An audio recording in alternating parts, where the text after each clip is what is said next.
Okay, merci. So we are going to start again for the last session, and because there are some transportation constraints after, so we will try to finish in time. But no problem, because the last roundtable you will see it's a short talk. So we have seen that in some cases we show that high fungal burden is in the environment. And now we can move to the prevention and even sometimes remediation. And my talk will be on routine prevention and remediation. And then after, Martin Hoenigl will talk on exposure and remediation in times of natural disasters. And as you know, this will probably come more and more frequently. So we have seen that the first step is the identification of the risk. This is essential, and we have to do that with the environmental monitoring. Then, it is important to fight sources of conidia for the prevention of nosocomial infections. And in hospital settings, we will have specific questions. And similarly, in other populations, particularly patients with chronic respiratory diseases, then we are also able to give some prevention strategies and remediation for asthma patients at home and in workplaces. So first, looking at infection control in hospitals. So we have seen this is a laminar airflow room, and this is the most important method to protect area for patients with air filtration. But what does mean air filtration? That means using filters, high efficiency particulate air filters, HEPA filters. Probably you know that HEPA filters now are common even if you buy a vacuum system, but it's not with this percentage of filtration. Using HEPA filters, HEPA filters 14, then you have 99.99% of the particulate that are eliminated. Secondly, beside the filtration, what is important is to have a laminar airflow. And in case of the rooms in hematology patients, it is a vertical laminar airflow. In surgery theater, then it is a more turbulent turbulent airflow. It is also important to combine high rates of room air changes, at least 20 volume per minute, and also to have positive pressure in rooms and well-sealed rooms.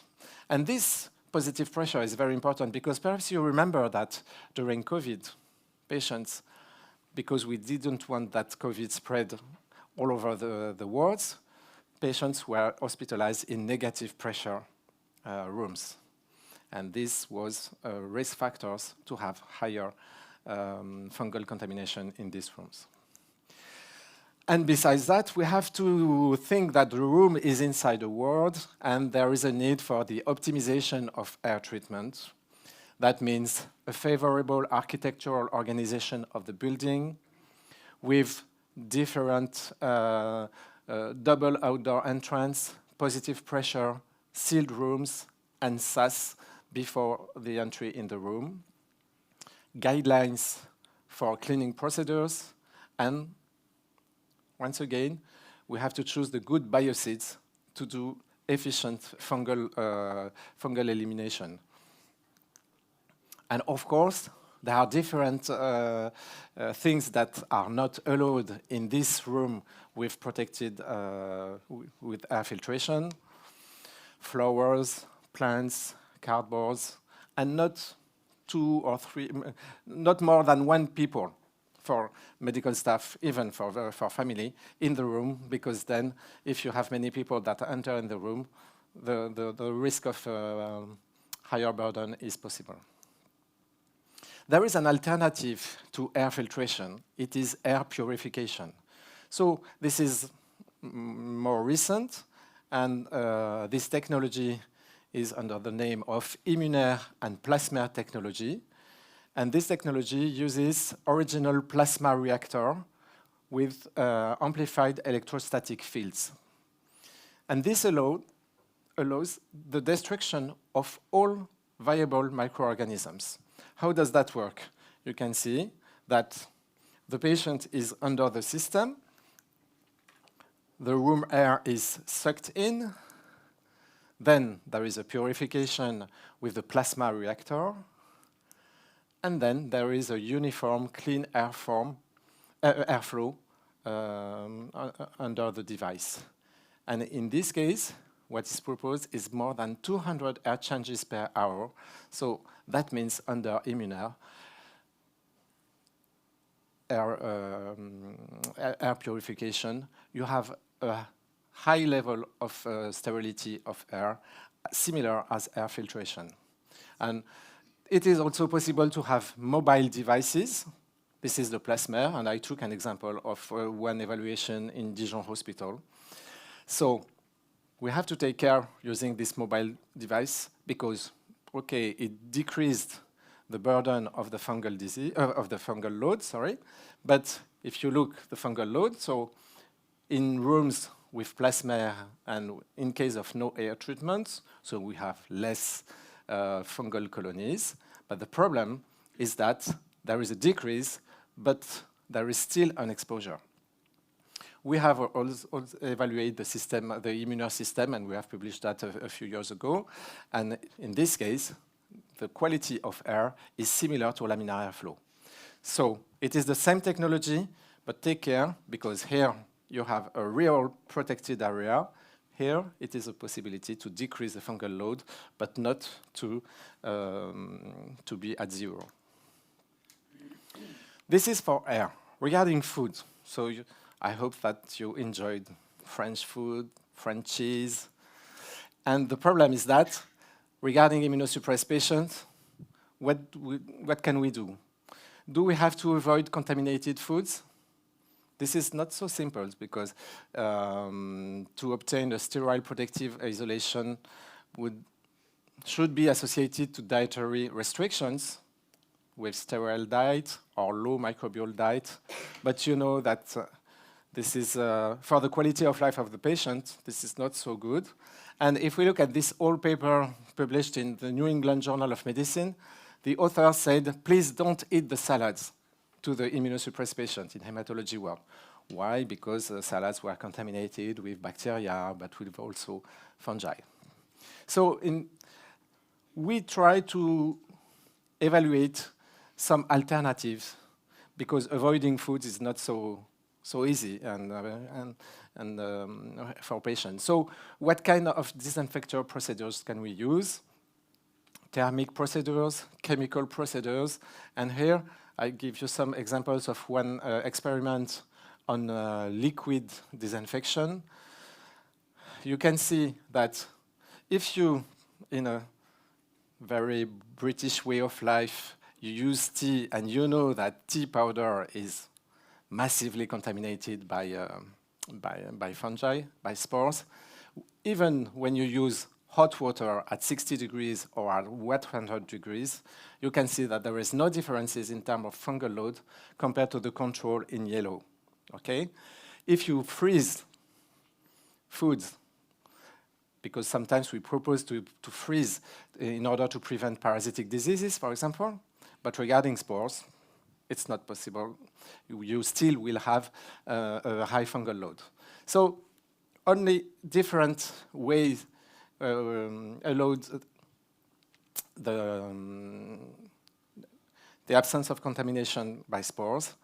It is to have a boiling temperature more than 1 minute. And this is possible when you use microwave irradiation, when you use a pressure cooker or heating, oven heating, then it is possible to disinfect. That means that for the patient, very practically, when you want to use pepper,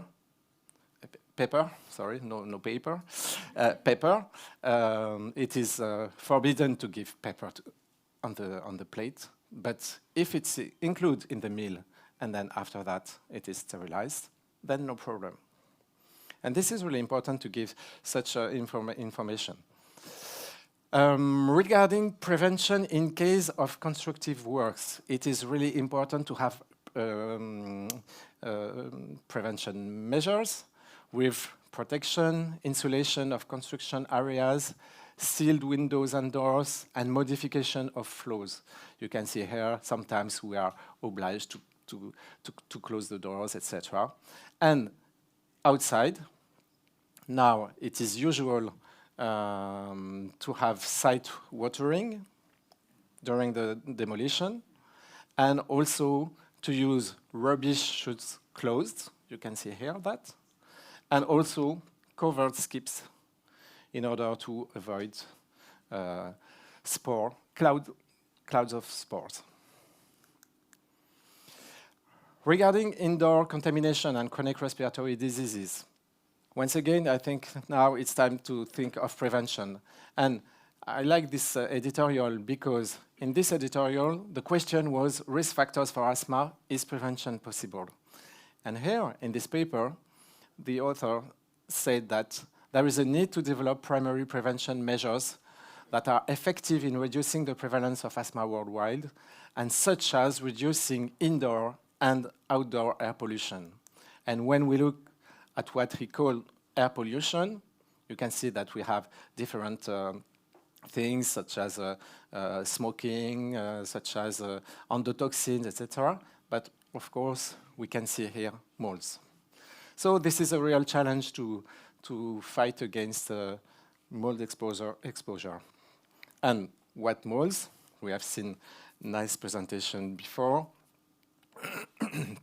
You can see here different examples, but we have to keep in mind that there is also a combination of allergens in houses with pets, dust mites, mice, rats, cockroaches.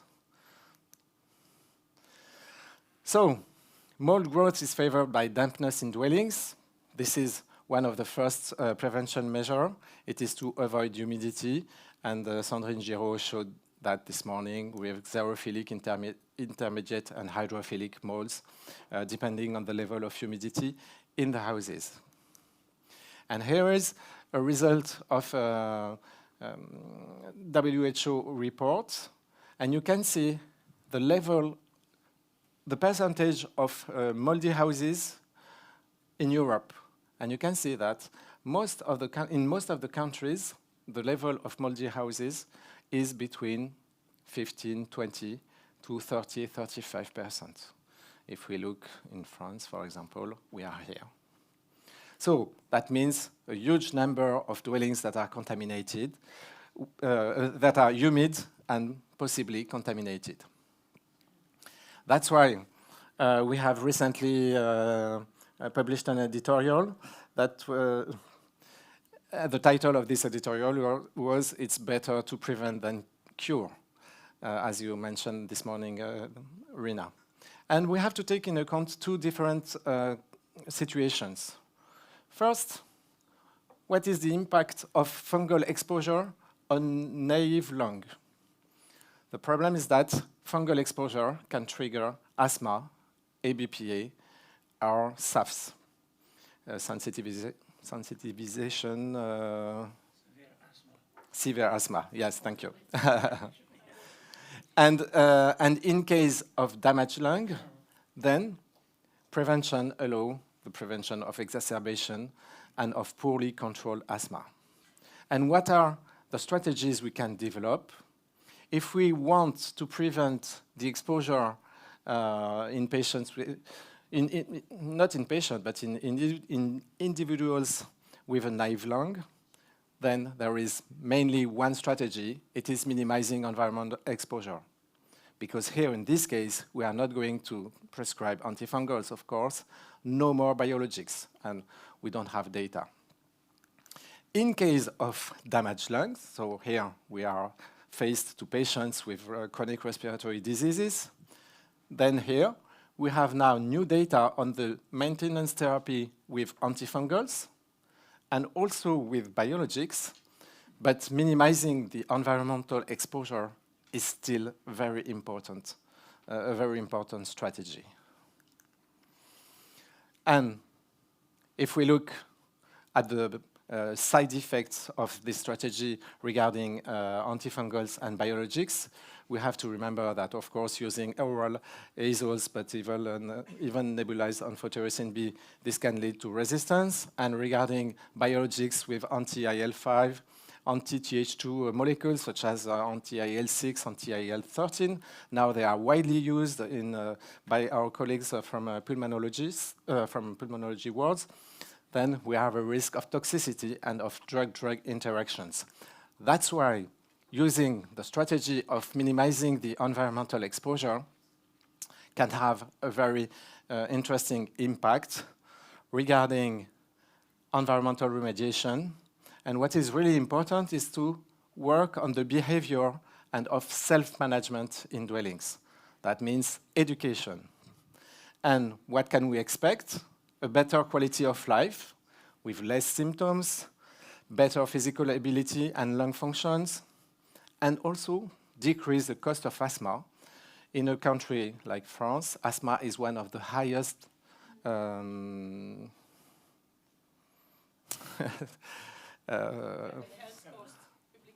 public health costs. Thank you, Laurence. Yes. So we have to work on that. We have to work on exposure assessment with measurement. We have to work on environmental remediation and on the behavior and self-management. But what really works? As you know, many measures have been proposed. For example, bed covers, changing mattresses, pets eviction, cockroach dust mite eradication, improved ventilation. And here you can see that the objective is to prevent the exposure to every allergens, not only molds. And this is really important. And regarding molds, it is important to fight against humidity and water damages. So I really want to underline that what is important is to promote a multifaceted approach against all multiple asthma triggers, and with two kinds of intervention, environmental and educational. So regarding humidity and water damages, of course, when you have visible modes, then there is no need to sample. But here, who should do the cleanup and how? There are some recommendations by the CDC of Atlanta, so it's interesting to see what is recommended. And they say that if the moldy area is less than about 10 square feet, then inhabitants can do that. But if it's larger, it is important to have skilled workers. And you can see that some device can protect the one who will clean the houses with gloves, glasses, FFP2 mask, and also use biocides such as chlorine bleach or a strong cleaning solution that is active against fungal spores. In case of lower contamination, but with multi-allergen exposure, so what is interesting is to have a global allergen avoidance method. And we implemented a first feasibility study in 27 asthmatic patients and 30 controls in order to follow the clinical signs of the asthma controls with clinical signs, FEV1, level of asthma control, healthcare use, and also some environmental measures regarding Acarix test, moisture, fungal load by culture. And here you can see that we had 2 visits in the homes and with the pulmonologist at D0 and at follow-up around 12 months after the first visit. What is interesting is that at the first medical consultation, of course, the patients that were included were ill, and particularly asthmatic patients with uncontrolled or unacceptable asthma. And we had 71% of such of these patients. And at the follow-up visit, you can see that this uncontrolled asthma were only 10% compared to 33% of patients with a controlled or optimal asthma. What is interesting to see is that the clinical improvement was also associated to environmental improvement, And here you can see in green that, here you can see patient FEV1, but also environmental markers such as home fungal score, home humidity signs, and home dampness perception with an improvement between 60% and 30%. So you can see that there is a correlation between the clinical improvement and the environmental improvement. And after this feasibility study, we have implemented this multicentric evaluation of global allergen avoidance in France with numerous centers that were involved. This is the ECMM study with patients that were followed once again at month 12. And here we have included 100 patients that were randomized. 85 patients were analyzed and 71 patients were accessible. So what did we find? We have followed the patient regarding all the clinical status, but also environmental studies with dust collection that was analysis using culture and molecular tools. What happens at month 12? Here, this is the asthma severity evolution in the intervention groups. So that means the patients that benefited from the visit of the home counselor. And you can see that there was a significant improvement of asthma control with, in red, higher level of intermittent asthma compared to a decrease of moderate and severe asthma, compared to asthma severity evolution when no intervention and with no evolution. If we look at the comparison between groups, here you have the intervention group, and you have seen that there was an improvement in 50% of the patients. You can see here 3 classes: deterioration, stability, and improvement. So improvement was observed in 50% of the patients. And when we look at the non-intervention group, we had 76% of deterioration and only 24% of improvement. And so patients from the intervention group have 1.5 more chance to improve compared to control group. However, this is not statistically significant, probably due to a lack of power. And the problem is that this study was implemented during the COVID epidemics, and so we were not able to have more patients because of all what you know. If we focus on the patient, on the most severe patients, then you can see that the improvement was 75% in case of intervention compared to 44% of deterioration when there was no intervention. So yes, as I said, a lack of power, but there is really a trend for improvement in the intervention group. And there is this is really interesting, there is a statistically significant decrease of oral corticosteroids in the intervention group. And we are following this study with the study of the economic impacts. So what are the perspectives? Prevention of nosocomial infections combined multifaceted approaches with special care in case of construction and renovation works. In dwellings, asthma prevention is tricky but possible. And a global allergen avoidance method combining environmental remediation associated to education warrants the best results. And we are waiting now for the economic impacts of our study, ECMM study. But the first results are very interesting with the lower cost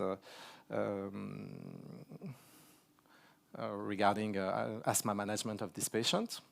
And besides, what are the other perspectives in terms of remediation and prevention?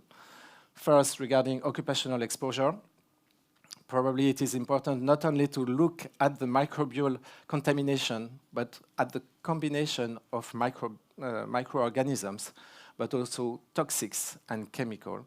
And we have started a study in different hospitals with not only the microorganisms, but also many, many chemical compounds. And finally, because we will be exposed to probably climate change and climate disasters, what consequences and what remediation. And this is an introduction for the next talk. Thank you for your attention. And perhaps we can pool the two communication, and then we will have question after. Yeah.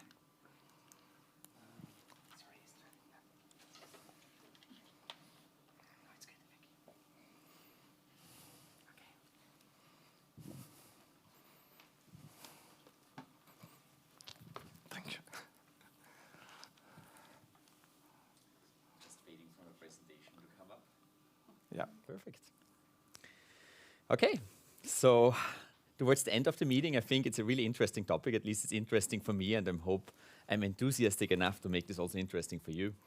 So this is about exposure in times of natural disaster, and also generally about remediation after these disasters. So what we know about, of course, fungal infections, they are always thriving when we are doing bad, basically. So when we are exposed to disasters, fungi are thriving and causing problems, even more problems to us, so they add on. And this is not only after classical natural disasters, but even as we saw and heard today as well, during viral pandemics, where we faced not only the viral pandemic, but also a pandemic of fungal superinfections that actually in many of our ICUs killed a lot of patients because they were associated with very high mortality rates when compared to otherwise matched patients that did not have COVID-associated pulmonary aspergillosis, for example. And of course, again, not a natural disaster, but we are getting closer, is the COVID-19 mucormycosis black fungus pandemic, as it's wrongly called, from India, where basically COVID led to reduced routine services for healthcare, specifically diabetes, which is a huge problem there.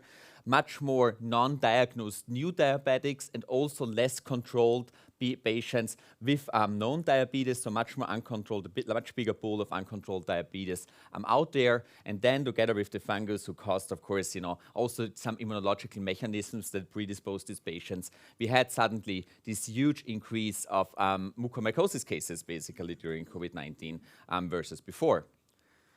But that's not my topic of my talk, so I really want to kind of like go now into the classical natural disasters and kind of like connecting a little bit back to lots of things we heard before and also what I talked about yesterday, the problem with climate change, which is not only having multiple implications on fungal infections in terms of making the pathogens potentially more virulent, leading to geographic spread, etc., but it also has implications of causing more natural disasters. So due to climate change, we are living in a time where we have more natural disasters than before. And these are just some numbers, basically, of disaster event impacts. I think it's the decade 1980, those 20 years, 1980 to 2000, and 2000 to 2019. And you see this, steep increase of reported natural disasters. Luckily, of course, we have learned, so the number of deaths is not much bigger because we built housing differently, for example, in many parts of the world than they were built before. So they luckily are not as deadly because, of course, we adapt to the new situation. But if you look on the number of people affected and also the economic loss, of course, big impact of natural disasters. And that's also shown here, basically. Natural disasters are only here to get more, basically. The main question I want to focus on is the link between these natural disasters and fungal outbreaks. Because one of the problems is that natural disasters are not occurring in the world equally distributed.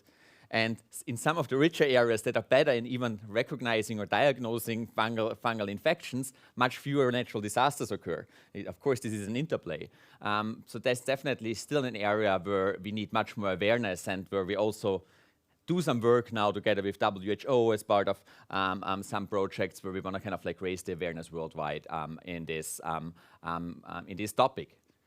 Generally spoken, when we look into basically fungal outbreaks that have been reported after natural disasters. These include all sorts of disasters, starting on from tornadoes, hurricanes, floodings, tsunamis, earthquakes, wildfires, and even volcanic eruptions that have led to fungal outbreaks following these disasters. And I think I've tried to kind of like work out 3 different pathways how natural disasters can lead to fungal outbreaks. And want to start off with wound contamination. And that's, of course, a very different pathway than the other ones I show you. So basically, in this case, in this scenario, the fungal outbreaks following natural disasters primarily occur via wound contamination with organic matter. It's not so different than what we are seeing in terms of fungal infections in soldiers after combat wounds, right? Where we see mucormycosis cases, basically, and these are wounds that kind of like get infected, and more or less, things happen here as well with, people being affected by natural disasters. They get hurt in masses, and then basically they get a fungal infection on top, basically in the injuries. And similarly, what we're knowing from combat wounds, also mucorales play a major role there in terms of natural disaster wound contamination and then causing infections, soft tissue, skin and soft tissue infections. And some of them, of course, really going deeper. So some of them needs, systemic antifungal therapy usually, very aggressive debridement, and really can be life-threatening infections, even in patients that are otherwise immunocompetent because they are losing, obviously, the skin barrier due to the injuries. When we look into this kind of scenario, this is actually where the first fungal outbreak was reported that followed a natural disaster. This was 35 years ago in Middle America after volcanic eruption, where there was an outbreak of necrotizing soft tissue fungal infections after volcanic cataclysm. And since then, of course, there's a number of reports, and really this is maybe the majority of reports, especially mucormycosis outbreaks after tsunamis and tornadoes. If you look on, if the world looks after this, you can think, after a natural disaster, of course, many people are injured, and that's definitely something where we see these wound contaminations and skin and soft tissue infections very often caused by mucormycosis. But when we talk about storms, of course, it's not only the destruction and the injuries and the wounds that may get infected, we also have dispersal. And that's definitely a big part of fungal outbreaks following natural disasters is the dispersal that may follow destruction of buildings. And of course, when the buildings get destroyed, if there are mold somewhere in the buildings, these get dispersed as well. And storms can cause this. But very importantly, also wildfires lead to dispersal of fungal pathogens. And I will have some more slides on that. So with the dispersal, of course, we have the next route of basically transmission infection, which is respiratory fungal infection that follows the inhalation of these fungal pathogens. That's very important when thinking about dispersal. It also has a little bit an implication on where do the natural disasters occur. And obviously, a lot of natural disasters also occur in the United States, actually, especially wildfires is something where the United States are prone to, but also some parts of Europe are getting more and more prone to that. And that's, of course, when you think about Western United States, where many of the wildfires occur, coccidioidomycosis is big there, right? So that's a very relevant fungal infection. And what was done in a study published this year, I think, a month ago in a Lancet journal, was that they compared basically admissions to hospitals due to coccidioidomycosis over this 5-year period, basically 2014 to 2018, across 22 hospitals in California. And they found that basically admissions for coccidioidomycosis increased by 20% in the months following wildfire smoke exposure, when no significant difference was observed for aspergillosis. So they really found that this wildfire smoke exposure in the major urban areas like San Francisco, Los Angeles, or San Diego led subsequently in a month after to more admissions for coccidioidomycosis. And that's basically what we think there. We have basically the wildfires and the spores get into the air, and then basically with the smoke, they come to the big urban areas where they cause problems. And of course, it's not only there where they cause problems. There's even much higher exposure, for example, in firefighters who fight these wildfires. And there have been outbreaks reported among the firefighters as well. So this is, of course, something with cocci. I mean, this is affecting everyone potentially, and it's also a threat for the wildfire fighters, obviously, who are fighting these fires. Yeah, and that's basically, you have the peaks, that you can only smell it, but it's also measured, basically, the peaks, where basically you have a lot of smoke in the air, and that's basically where they found, following that, they had the peak in coccidioidomycosis. And then I think there's this other, and this is maybe, the part where we can do most about. So lots of my remediation part will very much focus also on the moldy houses. Obviously, it's important that the firefighters wear appropriate masks, etc. I mean, that's the part that, while they fight against the natural disasters, that they kind of like are prepared. But of course, after, all kind of natural disasters that result in some water damage, in some flooding, for example, after hurricanes also, or after tornadoes, or floods, basically. Then there is the risk, of course, that the housing becomes moldy, and people return to their housing and then have the, often more chronic consequences, but sometimes also, acute, if there's some predisposition in people. It can also, of course, result in kind of like change of the microbiome and, active, invasive, basically, mold infection. And just as an example here, I mean, fungal asthma, ABPA, I mean, these will all be things we would expect in people who return to their houses, that this would peak basically after they return and are exposed if they're not appropriately kind of like if there's no appropriate remediation ongoing. But basically, after Hurricane Harvey in Houston, there was a study that's also published this year that looked in the incidence of invasive mold infections, which was also, in this study, significantly higher after Houston was really broadly affected by Hurricane Harvey, with nearly a 50% increase of cases versus the same period before. And that's kind of like comparing the amounts of invasive mold infections before and after the hurricane. So this is more kind of like a thing that's not happening immediately, but this can go over years, obviously, where this has still implications. So summarizing the major take-home points that are the natural disasters lead to an increases in dispersal of fungal spores. They result, of course, in an increased host susceptibility and specifically trauma and wounds that can predispose patients and human beings, people, to fungal infections. So what are major challenges? And I think one of the major challenges, and we did really a detailed review, and that's something we're currently working on, where we did a very detailed review of all natural disaster-related fungal outbreaks. I have to give a shout out here also to Dani Seidel from Cologne, who did a lot of this groundwork and kind of like works together with a team, a relatively large team, on kind of like evaluating this in more detail. But what we found basically is when we look into fungal outbreaks reported that followed natural disasters, this is not equally distributed. So in many parts of the world, we only have natural disasters, but not a single fungal outbreak. While, for example, in the US, we have quite a few. Nearly every natural disaster there is followed by a fungal outbreak, right? Which tells us clearly, in most parts of the world, and after most natural disasters, people are not looking for fungal infections, right? They are occurring in parts of the world where fungal infections just don't get diagnosed. And you may say, okay, that's maybe far away, but even if you look, for example, the big earthquake in Turkey, for sure, I mean, you can imagine for sure where there are fungal infections. With this amount of destruction, and everything ongoing there, you would imagine that, there happened something, but nobody evaluated systematically, right? It's always, what are you focusing on in these times? To focus on other things maybe, but not on systematically evaluating or diagnosing fungal infections. So diagnosis is an important part, and this is just one example that shows you, for example, in Southeast Asia, right? If you kind of like have mucormycosis, have a storm or whatever, and you have kind of like mucormycosis dispersal.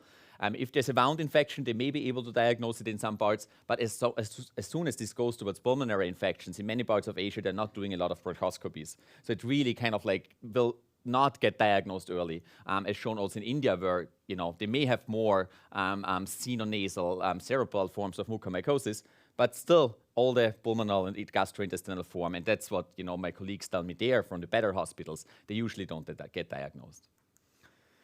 And that's also something that was evaluated systematically from the ECMM together, also again with John Salvador Garcia from Cologne, where we looked into global availability of diagnostics, and specifically focusing, of course, on Asia, where a relatively large amount of natural disasters also occur. It becomes clear that, particularly in the poorer Asian countries, many of the diagnostics are not readily available. And this is still very biased, because this is basically expecting that people would be invited for the survey, would respond to the survey, and this is definitely biased towards more better equipped laboratories, because many other laboratories who don't have any fungal tests won't even respond to the survey. But I just want to focus here on mucorales PCR, as something where we say, culture is not very sensitive, but if you look on mucorales PCR in the poorer countries, it's basically 1 out of 4 laboratories that responded in Asia does have mucorales PCR, and out of them, nearly half are outsourced, so they send it out, which is also problematic. Even in outside times of natural disasters, and when you think about times of natural disasters, it's really the problem that, there's most likely very little capacity to diagnose these fungal infections. So remediation, obviously, we can't do immediately a lot about these natural disasters, but we can do something, at least in the aftermath, to not only better diagnose fungal infections and treat them appropriately, but maybe also avoid fungal infections. And that's, of course, particularly those parts of the fungal infections that are associated with wet housing, with moldy housing, etc. So a first step, and I have to thank Jean-Pierre here also because he's involved in that work and he kind of contributed that part. And of course, I can't show you anything original from that manuscript we're working on, but it's kind of a summary of points because, of course, we want to publish it first.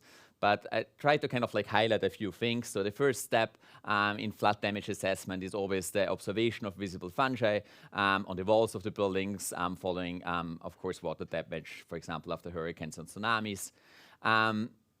Really, it's important for the long-term follow-up after remediation has removed any visible fungal colonies or in case of lighter contamination. That they are indirect markers, so it's not only important to do this initially and then have people go back, but it's also very important basically that there is a long-term remediation of getting rid of the molds in the housing, which includes, of course, for example, peeling of wallpaper and blistering paint. In terms of tool, we can use biological tools to monitor indoor fungal contamination. I mean, there's of course these measurement machines basically, and you can go in and measure the amount of molds you have basically in the air, and also measure it over time and repeatedly to see kind of how things are improving, and that's also very important. So it's basically of course. First thing that comes, basically, people have left their houses and they want to move back in. And there's even a very detailed CDC guidance for people on what to kind of take into account, before coming back to their housing. And it takes all sorts of things into account, like don't go back to your housing that has been flooded and put on the electricity immediately, right? Which makes sense, but it's a lot of people returning to the housing, and I think these guidance are important because otherwise accidents may happen that way as well. But one of the important things is obviously also, look out for molds, and look out for signs of molds, and you have to really try the houses, which, is easily said and done in the US or Europe, where there's kind of whole companies who provide these machines and will just try the houses for you. But again, if you look worldwide where the disasters happen, in many of these areas, you won't just be able to call a company, get these machines and try your houses out, right? So it's really something that's a problem. Definitely, let me see. Going back, basically, immediately, we definitely want to kind of control indoor mold growth as much as possible and moisture, and want to try to clean up the moldy areas. Skilled workers from specialized companies, of course, if possible, but this is mostly affecting natural disasters in the United States or Europe, where these are maybe available, but of course, even if you think about an extensive natural disasters, you would need a lot of these skilled workers, so it would take a very, very long time to really kind of remediate into that extent that many people can move back in.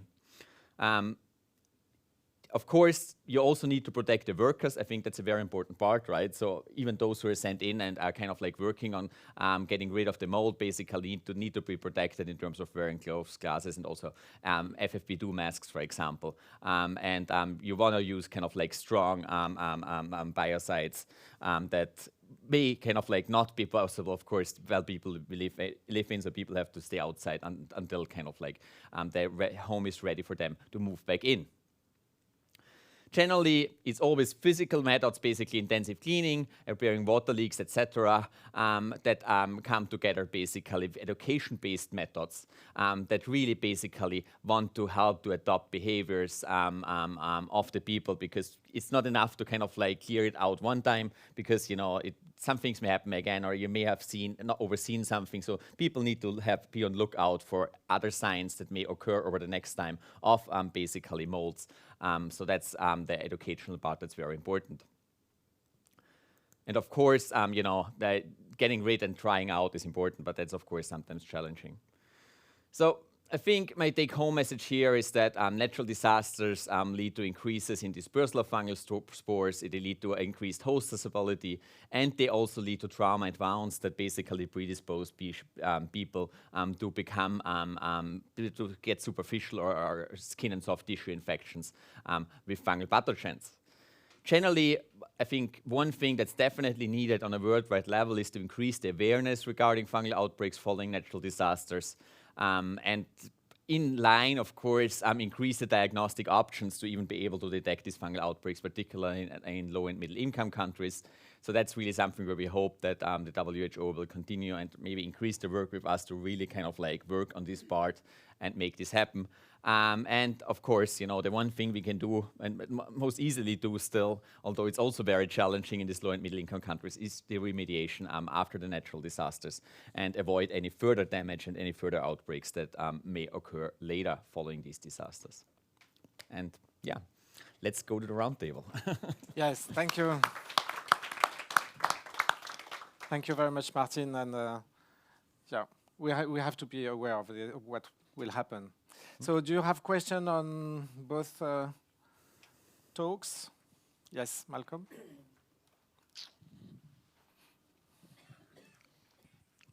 It's more of a comment, I suppose. Considering what you were talking about education, the question is, I think, who is going to provide education? Now, the houses I go to are dysfunctional families, the houses are filthy, there are asthmatics living in that house. No amount of education is going to change their lifestyle. But, you know, do the GPs, the family doctors, do they have a role to play in all of this? How do we educate people to improve their standard of living? I mean, they don't clean. They don't clear up all the mess. I mean, I go to houses, you can barely get in through the front door. Why not? Because of all the junk and the rubbish in the hallway, in the rooms that you need to assess. People are living in these properties. So I don't really know how we deliver this education. I mean, in Manchester, we've tried in terms of the National Aspergillosis Centre, trying to educate GPs to advise their patients to avoid mold exposure. That's one thing. But in terms of these, you know, these sudden deaths that we're now finding ourselves having to investigate, I really don't know what the answer is. Mm-hmm. I'm convinced that education is really essential. And indeed, when we see some kids with asthma, severe asthma, and they are still sleeping with their cats in the room, in the sleeping room, then it's impossible. My feeling is that regarding education, specialists such as pulmonologists are not understood regarding education, environmental measures, etc. Because the patient listens only regarding drugs and treatment and no more. GP are more close to the patient, so it is a possibility, and I think you are right. It is important to educate GPs, and that's why with Laurence Bloès we have now an initiative to work on chronic pulmonary aspergillosis, and we aim to have education of the patients, but also of the doctors, and particularly GPs. And finally, finally, I think you have seen that home counselors can really act on the education of the patients. Why? Because they are somewhat intrusive. They are going in homes, they are doing an audit during 2 hours, they are looking everything. And we have observed with 2 studies that there is an improvement after the visit of a home counselor. So I think now it is in France, the Ministry of Health and Ministry of Environment promote such workers. It can be nurses, it can be different kind of people from health works. And I'm really convinced that when they go to home and when they deliver messages, when they see that the cat is going in the bedroom, when they see that there is a problem of humidity, etc., it is the best method to try to change. I think just adding on also for the natural disaster part, obviously I did not touch that, but there's also predictors of being affected or being kind of like affected by natural disasters. And it's basically the same predictors that kind of like being poor, having low income, having low education. Because first of all, of course, some of these areas where natural disasters happen to occur more frequently are mostly the poorer areas, right? Yes. Because there is some risk associated, you know, with certain areas that natural disasters may happen, so they cost less money. And then also in terms of housing, right? Of course, the cheaper built houses, these are the first ones that get destroyed. So it's again kind of like the problem that people who are affected by natural disasters are much more likely to be kind of like on the least educated, you know, most poor spectrum basically that we're having. That's why education also in this part is even more so important and very, very important part in the remediation. Yeah. It has been shown in US after Katrina in New Orleans. Yeah. In New Orleans, education was. I would like to add something. Okay. The question that in relation to your question, Malcolm, I think this is not a foolproof solution, but I think one of the major steps would be educating physicians. Many physicians are not aware of these problems. So I think it is very important so the postgraduate education where first of all my causes or medical mycology should be emphasized in form of courses, symposia for physicians who have already the diploma. Most of them are not aware of the importance of this. So I think this is the postgraduate education of physicians is one of the means which could increase maybe or decrease the risk of such infections and approach. So, and I think this is one of the goals that should be for future. And that is what ECMM tries to promote. Yeah. But yeah, I mean, I also agree. There's definitely on respiratory physicians, and if you look into different respiratory care units, if the amount of diagnosis is very different in terms of APPA or fungal asthma, right?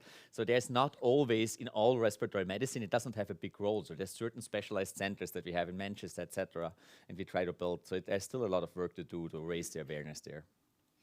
Yeah, my thought is around education, and as you know, I'm on the ESCMID Education Committee, and ESCMID has made quite radical changes to ESCMID courses of how they need to be structured, and with the aim of basically how even children learn.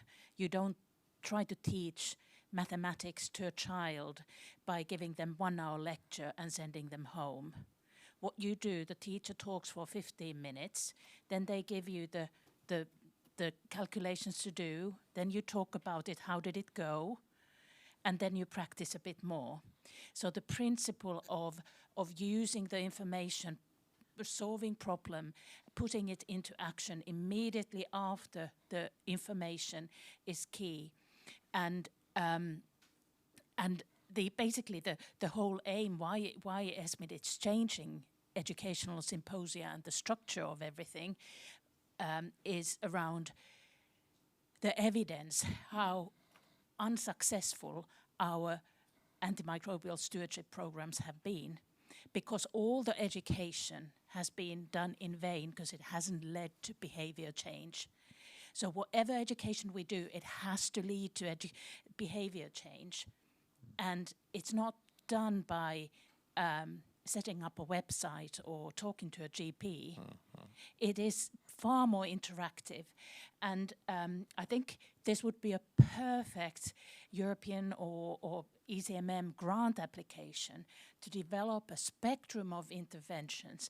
And one of the targets that we're missing often are children.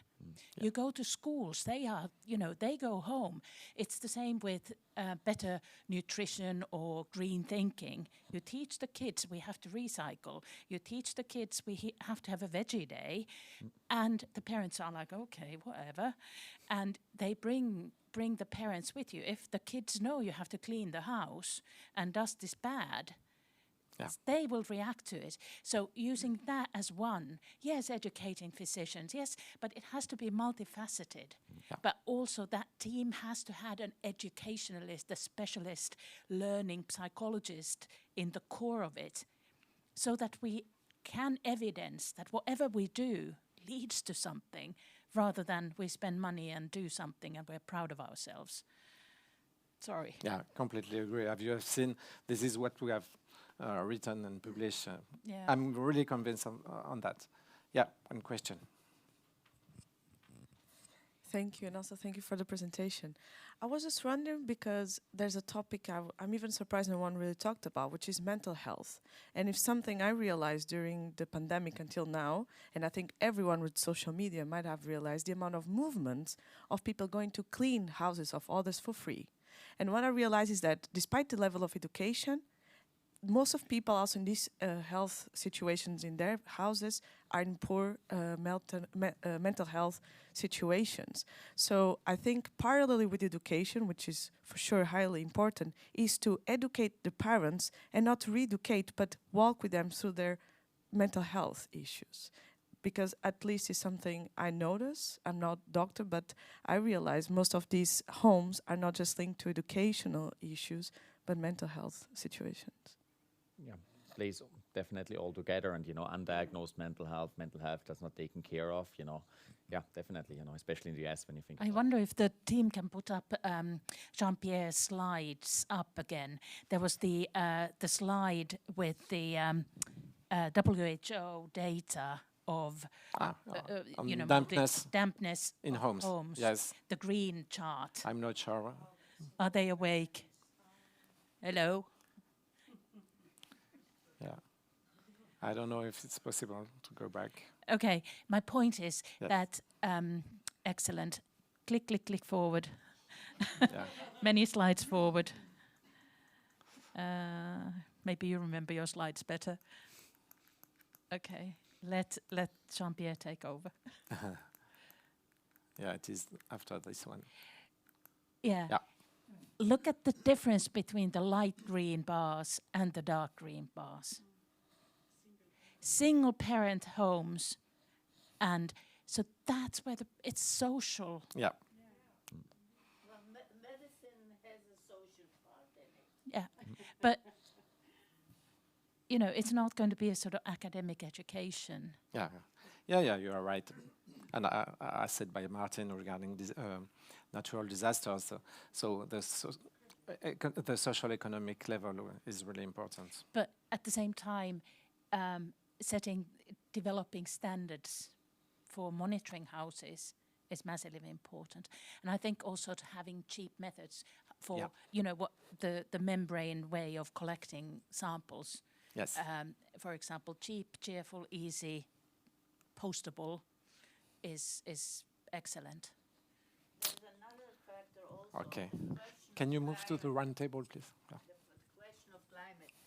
And cold climates, so to say, where a significant part of a year is people are inside, indoor, and to keep it warm, you close all the windows and so on. So it is also different in dependence of the climatic conditions. So I am not sure that one approach is really something which would be or could be sufficient and suggested for general use. It's a difference if it's UK or a Middle Eastern country, where we keep most of the year we have everything open. So, so there are it's a multifactorial issue actually, and maybe it's not only Microphone. people dealing with health issues, but also other professions have to be involved. Social workers. And It is a so on. citizen question. Yeah, it is a social question. Yeah. Okay. Yes, Laurence. I totally agree with you, Esther. But at least if we have a way to address or to quantify the fungal contamination, a unique way or an universal way to quantify the fungal contamination, it will be a first step to compare the different countries and maybe to object the differences. Okay, thank you. So, in order to conclude this meeting, but also this topic, and the fact is that we have to move step by step. And what can we propose is to move forward an analysis of practices, because as I mentioned, so there are no consensus on how monitor and how give prevention strategies at home, at work, in hospitals.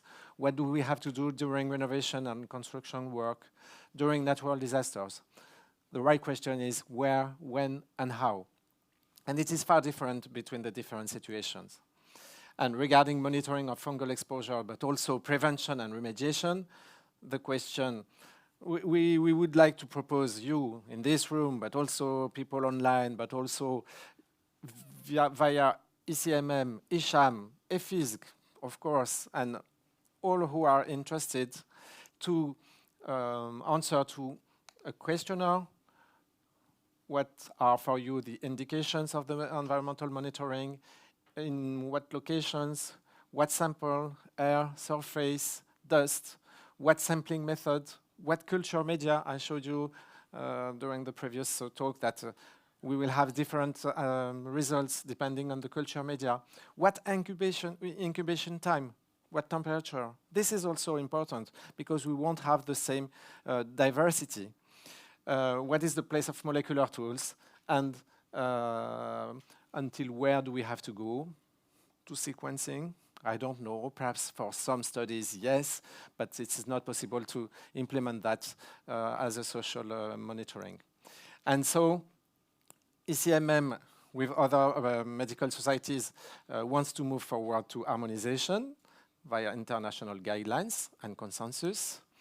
And as I said, we have different medical societies, and within ECMM and ISHAM we have a joint working group on environmental fungal exposure and health impacts.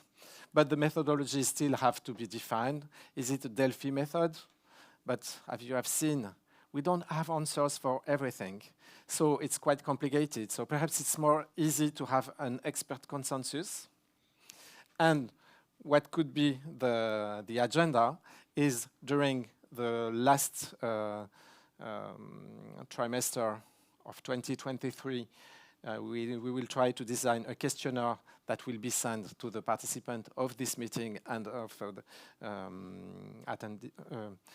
people that are members of these societies, analysis of practice, and then moving to harmonization and consensus by a group of experts. And perhaps we will try to have some recommendation in 1 year or perhaps in 1.5 years. So I hope you will be happy with that, because probably everybody thinks that it is needed. And of course, I think the richness of a multidisciplinary group from different countries is the best way to have the best consensus. With that, we want to thank you here in this room, but also all attendees online, because you were numerous from different countries, South America, Africa, Asia. Sorry, because it was not so easy to look at the chat, but you know, it is a course, it's not a meeting, so it is difficult to have all the questions from online chat. We will see if we can answer you after this meeting. And with the board of ECMM, we really want to thank you. I don't know where is Joyce, but and Britt. Is it possible to? Hey guys, please.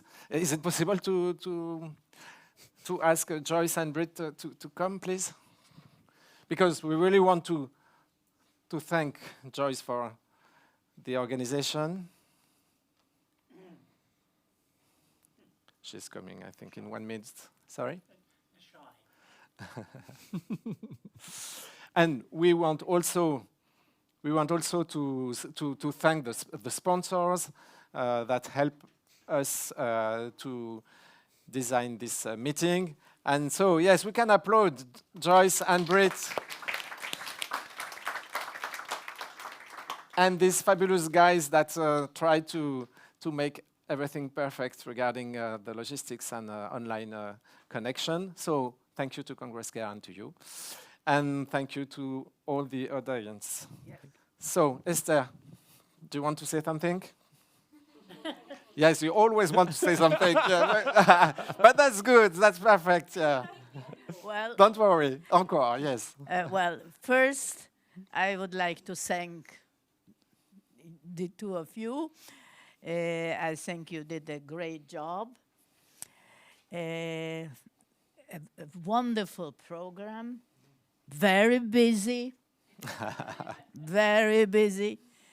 It was enough stuff to have 4 days or a full meeting maybe, but I think I learned a lot. I imagine others as well. So thank you very much. Thank you. And of course your input and the audience. Thank you. Martin, you have a microphone. Yeah, thank you. Now I have two. No, I'll make it quick. You know, thanks a lot to you, Jean-Pierre, for organizing this. Kind of like for the local committee, whoever was involved. But I know you did a lot, kind of like burden on your shoulders. Maybe your wife helped a bit as well. So you know, I think it was a wonderful venue. I think everything, the details were organized perfectly. You know, I think that's what I want to really kind of like shout out. Of course, thanks to you, Esther, because I think you had a question at every single session, so we really keep the discussion lively, right? So a very important part as well. And yeah, thanks to all of you. So I think it was I really enjoyed the meeting, I have to say. I like this not too big, this kind of like, it's a good size of meeting, especially when everything around it is so perfectly organized. Thanks also to Congress Care, of course, and you. Yeah. Thank you. Great. And so have a safe return, and let's see all together in Athens for the next team meeting in October. Thank you very much for attending.